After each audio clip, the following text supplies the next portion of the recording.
Der Pfarrer sagt zum Mesner, du bist ja blind und taub.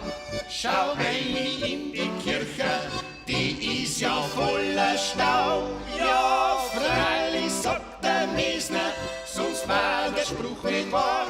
Wird vor deiner Majestät im Staub die Christenschar.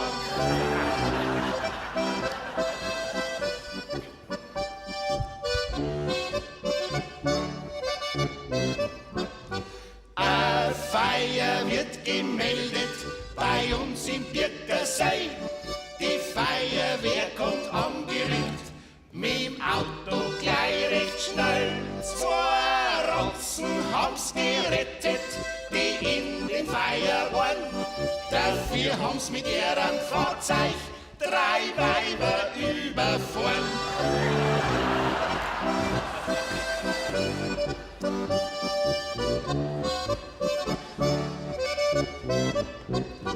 Was neulich bei uns geschehen ist, das ist ja ganz enorm.